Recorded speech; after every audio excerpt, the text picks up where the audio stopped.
పల్లవే అంబసివే శివా స్వాధీన వల్లభా నీ కరుణాకరణ ప్రాసర్యంతో జగత్తంతా తొలగుతుంది కనుక నన్ను అనుగ్రహించవే. సుమేరు శృంగ మధ్యస్థ శ్రీమన్నగర నాయకి. సుమేరు శృంగంలో మధ్య భాగంలో ఉన్నటువంటి అమ్మవారి మేరు శృంగం, మేరు స్థానం అని చెప్పి శ్రీచక్రంలో ఉంటుంది, అది బిందు స్థానం. ఆ మేరు స్థానంలో ఉన్నదానివి అని సామాన్య అర్థం. సుమేరు పర్వతం తాలూకు మధ్య భాగంలో ఉంది. ఆ సుమేరు శృంగ మధ్యమంతా కూడా రత్నఖచితం మణిమయ దీపం. ఆ దీపంలో అమ్మవారు నిర్దిష్టంగా ఉంటున్నారు. అట్లాంటి మేరు శిఖర మధ్య భాగంలో ఉండేటువంటి దాని సామాన్యురాలు కాదు. మేరు శిఖర అర్థమంతులు మెరుగుతున్నది రామాను రోజు పాడుతూ ఉంటారు, కానీ అనుభవాన్ని మాత్రం పొందట్లేదు.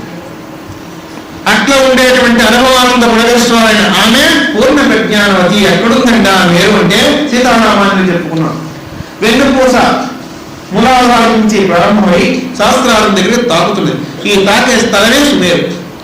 సుమేరు మధ్యస్థాన శాస్త్రాలు అధిష్టానంగా ఉంటావు. మూలాధారం నుంచి శాస్త్రానం దాకా ఉండే శక్తులన్నింటినీ దాటి ఏ జీవుడైతే సన్నిధికి వస్తాడో వాడికి నీ వాడికి లేదు. అట్లా ఉండేటువంటి సుమేరు మధ్యస్థానం. ఇంతవరకు అందంగా అందరి బాగుందనుకున్నాం, కానీ దూరమైపోతున్నాం. ఏం కాదు. బ్రహ్మదండముగ వినోదండముంజేసి షడ్జలజాతంబులు మెట్టుగా నిలిపి పంచప్రాణులు తంతులుంజేసి నిత్యలు వాయించనండ ప్రణవద్వానంబుధానందం. మహానుభావురాలే ముక్తికాంతా స్వరూపుడైన ఆమె ఈ బ్రహ్మదండి మేరుదండిని బ్రహ్మదండి అంటారు. దాని మీద మూలాధార స్వాధిష్టాన మణిపూర అనాథ విశుద్ధ అజ్ఞాచక్రాలు మెట్లుగా పెట్టి పంచ ప్రాణాలని కంతులుగా చేసి హాయిగా ప్రణవనాదం చేస్తున్నది.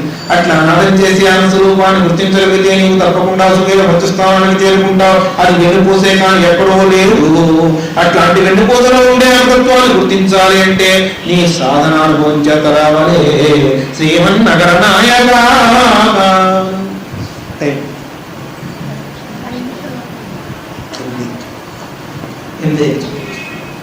శ్రీమన్నగర నాయక. ఆమె ఉండే నగరమే శ్రీనగరం, ఆమె ఉండే చక్రమే శ్రీచక్రం, ఆమె శ్రీ లక్ష్మీ నిలయం.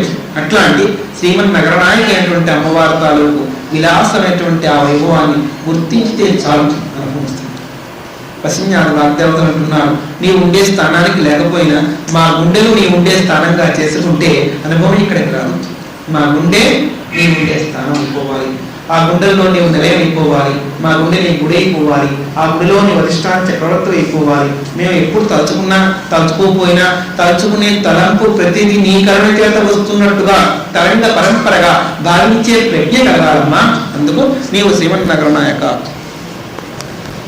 అట్లా ఉండేటువంటి నేను ఎట్లా కీర్తించగలను అంటూ ఆ అనుభవానందాన్ని ప్రస్ఫుటీకరణ చేస్తున్నారు. బాలవై ఏలుమా బాలవై ఏలుమా లీనగా బ్రోమా లోకాలనే మా కన్నదల్లి మమ్మేల జాగేలనే శ్రీతకల్పవల్లి బాలవై ఏలుమా లీనగా బ్రోమా కనకధరాధర శృంగలికేతనే కామిత వరదాయినే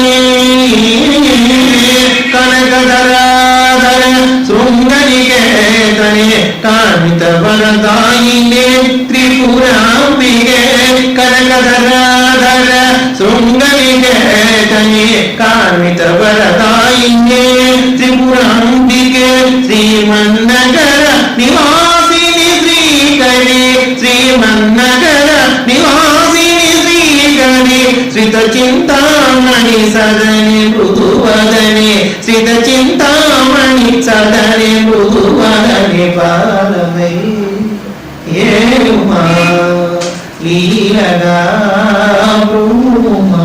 నువ్వు పెద్దదానిగా ఉంటే మీతో ఆడుకోగలవా? చిన్నదాని దగ్గరికి వచ్చి నవావరణ ప్రయాణ రుద్రాక్షమాలాధారిణి బాలా అని అట్లా రుద్రాక్షమాల పట్టుకుని 9 ఏళ్ల వయసులో షోడశ కళా పూర్ణమైన బాలగా శ్రీమన్నగర వాసినిగా నాకు కనబడకూడదా?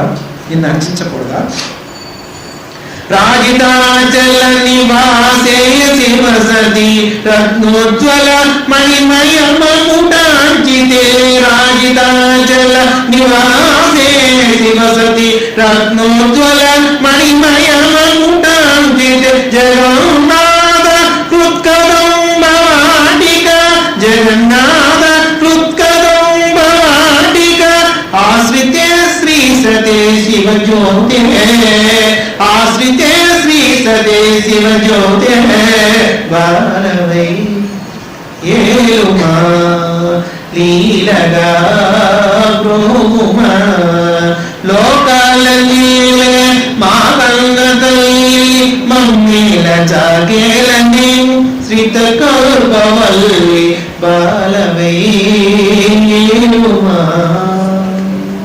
రుద్రయామృతం ప్రకారం చూసుకుంటే కోట్ల కోట్ల బ్రహ్మాండాల్లో ఉండే తత్వం అంతా కూడా నీలోనే నిశ్చితంగా ఉంది. ఆ సుమేరు నీలో ఉండే బ్రహ్మదండం అని చెప్పుకొచ్చారు. రుద్రయామతంత్ర ప్రకారం శ్రీమన్నగర్ నివాసిని నీ హృదయ నివాసిని కానీ మీరు చదువుతున్నారు తంత్రశాస్త్రంగా. చింతామణి గృహంతస్థ చింతామణులతో కల్పించబడ్డ గృహంలో ఉంటాం. అది కూడా నీ కల్పితమే. మాయాబంధుల జీవితం గడిపే మాలాంటి వాళ్ళకి ఆశలు చూపిస్తావు, అల్లిగిల్లిగా నడిపిస్తావు, ఆ వలయంలో దోషిస్తావు, పైకి రాలే గడుస్తూ ఉంటే మళ్ళా చిన్నగా నవ్వుతూ మా దగ్గరికి వస్తావు. ఈ విష వలయం నుంచి నీ ఆనంద వలయంలోకి తీసుకుపోతూ ఉంటావు. అట్లా ఉండేటువంటి చింతామణి భద్రపీఠికలోకి చేరాలంటే ఎన్ని జన్మల పుణ్యం ఉండాలి? అనేక కోట్ల జన్మలలో జీవుడు చేసిన సంస్కారం ఉంటేనే కానీ ఈ వలయం దాటి ఆ వలయంలోకి వెళ్ళలేరు. అది చింతామణి భద్రపీఠం అంటున్నారు. సుధాశుంభోర్మధ్యే సురవిటవాటి బలుతే మణిద్వీపే నికోపావనవతి చింతామణి గృహే శివాకారే మంచే పరమశివ పర్యంక నిలయాం భవానీ భజంతి త్వా ధన్యాః కదచిన చిదానందలహరీ. నిన్ను భజించిన వాళ్ళందరూ ధన్యులు. ఏ జన్మాంతర పుణ్యమో లేకపోతే కానీ నీ నామం వెళ్ళలేరు, నీ రూపం చూడలేరు, భావించలేరు, భజించలేరు. అట్లాంటి అనుభవం నీ కళ్ళతో రావాలి అంటూ చింతాస్వరూపంగా చింతార్థాన్ని ఇచ్చేటువంటి మళ్ళతో ఏర్పాటు చేయబడింది కనుక చింతామణి. ఆమె వరాలు పక్కర్లేదు, ఆమె పీఠాన్ని తలుచుకుంటే చాలు. అమ్మా చింతామణి పీఠవాసిని అంటే అందులో ఒక్కొక్క మణి ఇస్తుంది వరాలను, కోట్లు కోట్లు. ఆ మణులకు ఆ శక్తి ఎట్లా వచ్చిందంటే నిరంతరం ఆమె సంచారం చేస్తూ ఉంటే ఆమె నుంచి వచ్చినటువంటి సూర్యమైన వయాలకు గాలి దేవల్ల ప్రభావం చేత మణులు కూడా వరాలిచ్చే అధికారం వచ్చింది. మనం ఆ పదాన్ని పట్టుకుంటే అందులో వినమైతే ఒక్కసారి నామం అనుకుంటే సామాన్యంగా పారాయణ చేసిన వాడు ఇబ్బంది పెడితే రోగాలు పోతున్నాయి.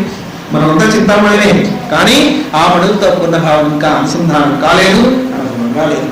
పంచబ్రహ్మాసనస్థిత రుద్రయామృతంగా చెప్పుకొస్తున్నారు. 5 బ్రహ్మని ఆసనంగా చేసి కూర్చున్నది అమ్మ రాజరాజేశ్వరి త్రిపుర సుందరి లలితా పరాభట్టారి నామిక. ఎవరని? బ్రహ్మ విష్ణు సరుద్రస్య ఈశ్వరస్య సుధా శివ. బ్రహ్మ విష్ణు రుద్రుడు సుధాశివుడు ఈశ్వరుడు అనేటువంటి వారు 5 కూడా అమ్మవారి తాలూకు మంచానికి కోడుగా ఉన్నారు. అట్లాంటి మహనీయులందరూ ఆయన మంచి కోడుగా ఉంటే మామూలు వాళ్ళ సంగతి చెప్పక్కర్లేదు. ఎవరండి పంచబ్రహ్మలు? 5 కోశాలు గరిష్టామంట. అన్నమయ, ప్రాణమయ, మనోమయ, విజ్ఞానమయ, ఆనందమయ కోశాలు. ఈ పంచకోశాలకి పంచబ్రహ్మలు ఉన్నారు. ఆ బ్రహ్మలే అమ్మవారి మంచానికి కోడుగా ఉన్నారు. మహాపద్మాడవి సంస్థ మహాపద్మాడి బాగా విచ్చుకున్న కోట్ల కోట్ల కమలాల కాసారంలో అమ్మ నిలయంగా ఉంటుందంటున్నారు. ఆ కోట్ల కమలాల మధ్యలో అమ్మ కమలవాసినిగా, కమలప్రియగా, కమలాల ఐస్వరూపుడిగా, అధిష్టాన చక్రవర్తిగా ప్రకాశిస్తే ఆమె కట్టుకున్న బట్టలేపు, పెట్టుకున్న సొమ్ములేపు, కూర్చున్న కమలవేపు, చుట్టూ ఉన్న కమలాల ఎరుపు ఇంకా కమ్ముకు పోయి ఆ ఎర్రని సోయలతో కూడుకున్న ఒక ఎరుపు రాశీభూతం మీద తేజస్సుగా కనబడుతుంది తప్పిస్తే అక్కడ అమ్మ కనబడదు. ఎందువల్ల ఎరుపులో ఎరుపు కలిసిపోయి అనుభవానుభవంగా ఉంది. అది మహాపద్మాటం అన్నారు. రుద్రయాముడు భైరవయామతంత్ర ప్రకారం చూసుకుంటే మహాపద్మాటికి ఏదో వధువు సహస్రార కమలమే మహాపద్మాటివి. ఆ పద్మాటం చేరుకుందుకు అనేక కమలాలు విచ్చుకునే మూలాధార స్వధిష్టాన పూర్ణాహి శుద్ధాజ్ఞాచక్రాలని కమలాలే. ఈ కమలాలని దాటి దాటి దాటి 1000 రేకుల కమలమైన సహస్రారంలో పెడితే ఆ మహాపద్మాటిలో ఆమె అధిష్టానంగా ఉంది. ఆ అనుగ్రహాన్ని పొందితే బుద్ధి ప్రకాశం కలుగుతుంది. కదంబవనవాసిని కడిమి చెట్ల సొంపుతో కూడుకున్నటువంటి మందిరం ఉంది. ఏమిటా కడిమి చెట్లని? భైరవయామతంత్ర ప్రకారం చెప్పుకొచ్చారు. అమ్మవారు కదంబ వనవాసం, ఆ కదంబ పుష్పాలని సన్నని పరిమళం వెతులుతాయి. అట్లాంటి పుష్పగుచ్చాలతో ఉన్నటువంటి ఉద్యానవనంలో ఆమె అట్లా అట్లా అట్లా అట్లా విహారం చేస్తుంది.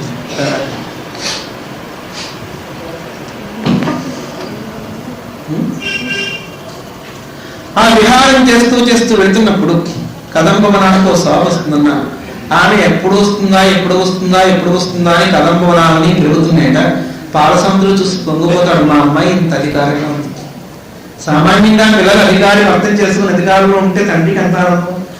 ఇప్పుడు భర్తని మించిపోయినటువంటి ఢవర మహారాజ్ని ఆమె వయ్యారంగా లేరాటం తిప్పుకుంటూ కదంబ వనాలను అట్లా అట్లా చూసుకుంటూ వస్తూ ఉంటే ఆ కదంబ వనాన్ని పాలసముద్ర తరంగాల చేత పాదాలు తడుపుబడి మడిగట్టుకుని అమ్మ కోసం ఎదురుగా నిల్చుని నమస్కారం చేస్తున్నట్టుంది.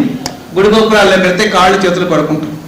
ఇప్పుడు కడుకోవట్లేదు, గుడ్డుతో వచ్చడం మెయిలో తెలుపుకోవడం. అట్లా కాదు, ఆ కదంబ వనాల తాలూకు పాదాలన్నీ పాలసముద్రం కడుగుతున్నట్టు.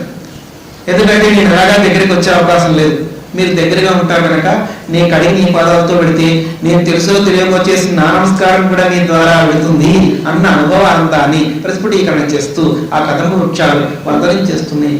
భాగవతంలో చెప్పుకున్నాం, కృష్ణచంద్రుడు వస్తూ ఉంటే ఆ వృక్షాలని శాఖత్వం వహించిన మా చెట్ల జీవితాన్ని వదిలించు స్వామి అని చెప్పి ప్రార్థించినట్టు అమ్మని అర్థిస్తున్నాయి. అమ్మ, కదంబ వృక్షాలుగా చాలా కాలం పట్టి ఉన్నాం, నీ సన్నిధికి వచ్చేద్దామని కోరికగా ఉంది, ఆ అనుగ్రహం కూడా మాకి అంటూ తన కొమ్మలనే చేతులతో పువ్వు గుర్తులన్నీ అందించి ఆ పాదాల మీద వెదజల్లి ఆ పాదాలకు ప్రదక్షిణ నమస్కారం చేసినట్టుగా వందనం చేసి ఈ పువ్వుల్ని స్వీకరించి మా జన్మ రద్దు చేసి కర్మలు పూర్తిగా తుడిచి నీలో చేరుకునే భాగ్యాన్ని కదంబ వనవాటికి ప్రార్థిస్తున్నట్టుగా అట్లా ఉండే ఆ సోయగంతో ఉన్న వృక్షాన్ని చూస్తూ లీలావైభవంతో నడుస్తూ ఆహ్లాదాన్ని వెదజల్లుతూ వస్తున్న ఆమె సుధాసాగర మధ్యస్థ.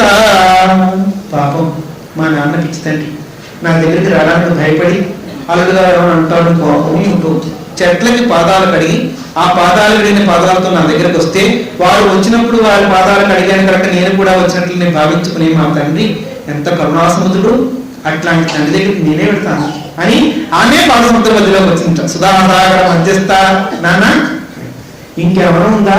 పూర్ణంగా చంద్రమాను చూసినప్పుడు స్వరసగలాపూర్ణమైన చంద్రుడిని చూస్తే ఆ సముద్రుడు పొంగి నింగి అందుకున్నట్టు లక్ష్మీ స్వరూపమైనటువంటి మహారాజేశ్వరి త్రిపుర సుందరి అధికార ఠవర వచ్చి నాన్న అని పాలసముద్రుడు ఒళ్ళో కూర్చుని ఏం కావాలన్నా నువ్వు రాలేదే, నేను ఎందుకమ్మా, నేను రాకపోవడం ఎంత అదృష్టం చూసావా, నువ్వే వచ్చావు, నేను వస్తే నువ్వు వస్తావు. ఇప్పుడు నేను పేదవాడిని అయిపోయినాను, నీకు అన్ని ఇచ్చి ఇచ్చి ఇచ్చి ఇప్పుడు నేను ఉప్పు సముద్రం అయిపోయింది పాలసముద్రం అట్లా అయిపోయి నా దగ్గరికి నువ్వు అనుగ్రహంతో వచ్చావు కనుక మళ్ళీ క్షీర సముద్రం అయిపోయినా. నీ కరుణనే క్షీరదాలు పడ్డప్పుడు నాలో పురత్వం కలుగుతున్నాయి, పాలసముద్రం పొంగిపోతున్నది, కళి వృక్షాలు పొంగిపోతున్నాయి, అట్లా ఉండేటువంటి ప్రకృతంతా పులకించి పూర్ణత్వం పొందుతున్నది. అట్లా అందరినీ సోయగంగా చూపులతోటి పులకింపజేసే పూర్ణ గాత్రి అయినటువంటి అమ్మవారు అక్కడి నుంచి బయలుదేరి స్థానం చేరుతుంది. కామాక్షి ఇంకా అక్కడే ఉండకుండా అందరి కోరికలు తీర్చొద్దు, ఆ తీర్చడం కోసం ఎట్లా వస్తుందో రేపు చెప్పుకుందాం. ఇంతవరకు ఉద్గతం అవ్వాక మరొక మరి ఆదివారం నాడు సాయంత్రం ఉపన్యాసం లేదు, ఎందుకంటే పాపం చాలా మంది ఊరు తిరుగుతున్నారు.